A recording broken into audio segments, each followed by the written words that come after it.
مناسبت 96مین سالگرد انقلاب سوسیالیستی اکتبر 1917. 96 سال از انقلاب سوسیالیستی اکتبر می‌گذرد. این انقلاب که بزرگترین رویداد تاریخی جهان در قرن 20 است، در آغاز دوران نوینی در تاریخ اجتماعی.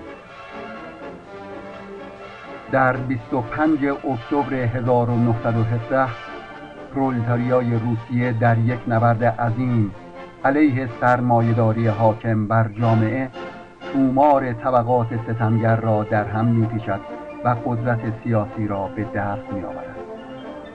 طبقه کارگر روسیه با کسب این قدرت نه فقط خود در مسیری قرار می‌گیرد که با تشکیل شوراهای کارگری مناسبات حاکم بر جامعه را به سود محرومین تغییر می‌دهد و از خلعیت کنندگان خلعیت می‌نماید، بلکه راه رهایی بشر را از یوغ سرمایه‌داری به پرولتاریای جهانی نشان می‌دهد.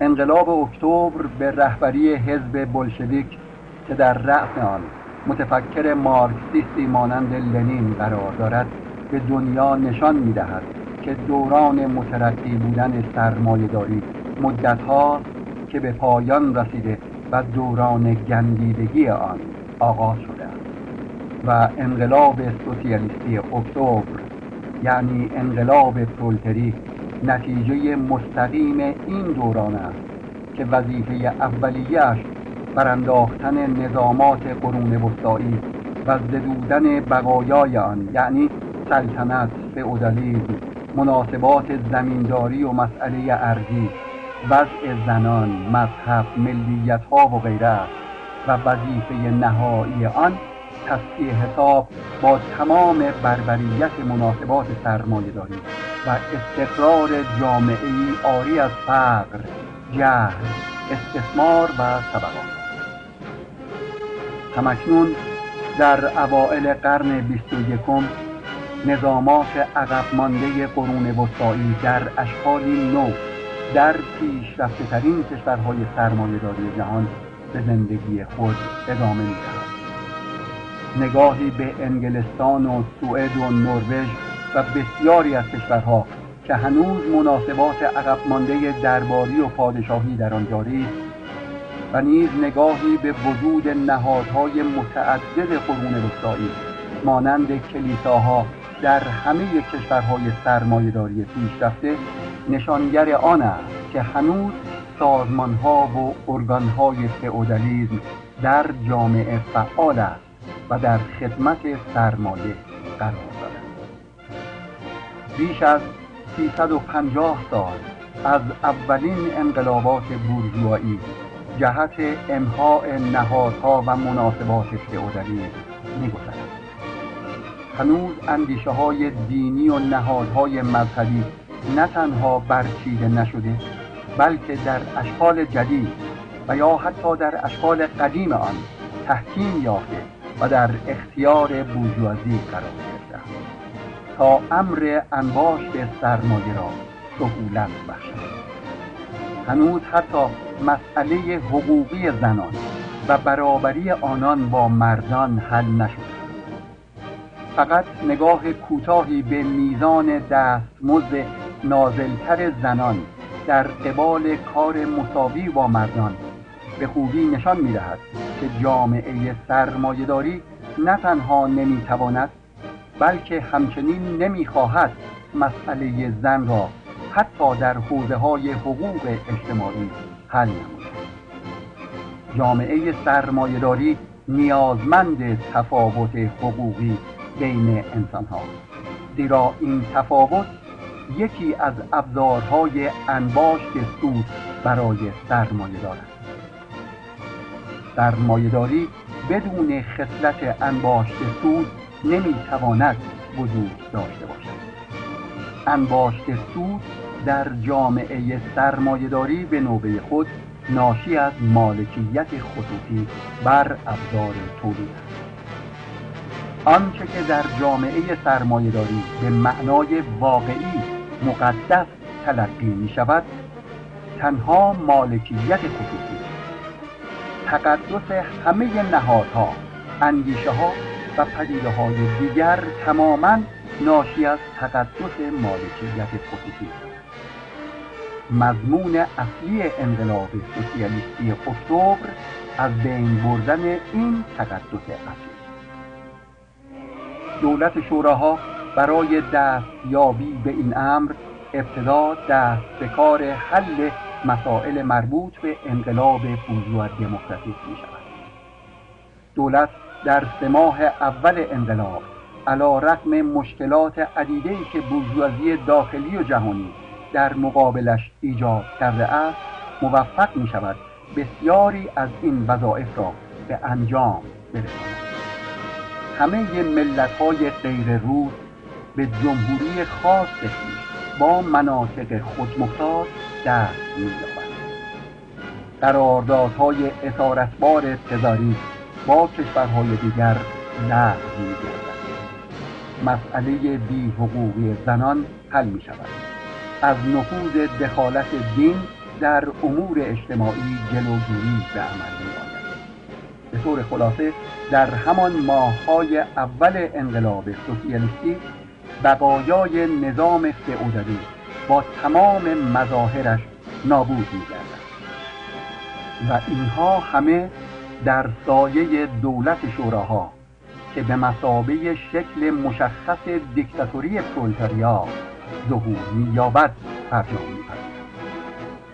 دستاوردهای سترگ انقلاب سوسیالیستی اکتبر در سالهای بعد نیز در عرصه‌های درون مرزی و برون مرزی ادامه می‌یابد.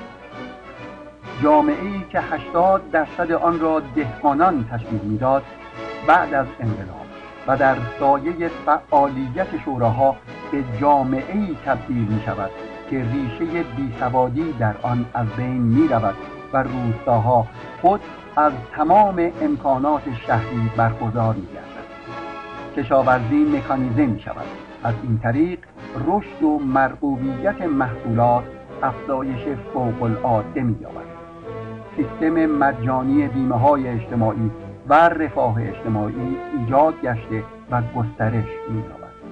مسئله کار و مسکن به طور کلی حل می‌شود. تحصیل در مدارس و دانشگاه‌ها رایگان می‌گردد. هنر، ادبیات، شعر و موسیقی و ورزش گسترش فوق‌العاده‌ای می‌یابد و سرانجام کشور شوراها به یکی از 2 قطب قدرتمند جهان تبدیل می‌شود. و در عرصه‌های بین‌المللی انقلاب اکتبر سیمای جهان را دگرگون می‌کند. توازن قوا را در سطح جهان به نفع نیروهای بالنده اجتماعی تغییر می‌دهد و در یک کلام جهان را در آستانه انقلاب بر علیه سرمایه‌داری قرار می‌دهد و الگویی عملی برای کارگران جهان پدید می‌آورد و امید به رهایی را از یوغ سرمایه‌داری فزونی می‌بخشد. این است شمه‌ای از دستاوردهای عظیم انقلاب اکتبر 1913.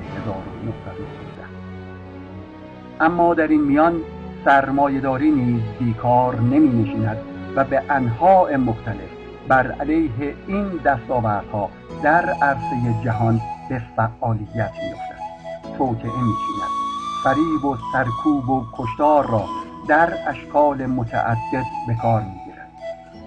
جنگ‌های منطقه‌ای به وجود می‌آورد. جنگ جهانی ایجاد می‌کند تا بتواند در مقابل تأثیر اکتبر سوسیالیستی بر کارگران جهان بایستد. جنگ جهانی اول و 4 جنگ داخلی پس از انقلاب و نیز مداخلات و تهاجمات بی‌امان 14 کشور امپریالیستی در تضعیف دولت کارگری نقشی اساسی دارد و باعث لطمات خرد کننده‌ای به زیرساخت اقتصادی کشور و کمبود وسیع کالاهای صنعتی و کشاورزی می‌شود.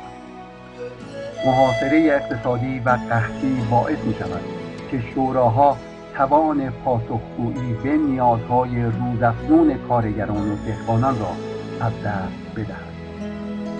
جنگ جهانی دوم که در آن بیش از 70 میلیون انسان قربانی مطامع سرمایه‌داری می‌گردند، لطمات جبران ناپذیری به دولت کارگری شوروی که علی‌رغم تحمیل شکست به فاشیسم خود نیز از درون دچار کجروی‌های متعدد شده بود وارد می‌آورد. دولت شوراها دیگر کاملا از رمق می‌افتد. زخم عمیق جنگ و رسوخ ایدئولوژی سرمایه‌داری در جریان این سالها در شوراهای کارگری باعث می‌شود که باکتری بوروکراتیسم بر تمام پیکر شوراها رخنه کرده و امعاء و احشاء آن را بپوساند و فرو پوشاند تا از درون آن هیولای سرمایه‌داری تمام قد سر برآورد. شکست انقلاب اکتبر همکنون تجربه‌ای است که می‌تواند پرشگاهی برای پیروزی آینده سوسیالیسم باشد. خاطره تابناک اکتبر سوسیالیستی همواره بر فراز تاریخ بشریت زنده خواهد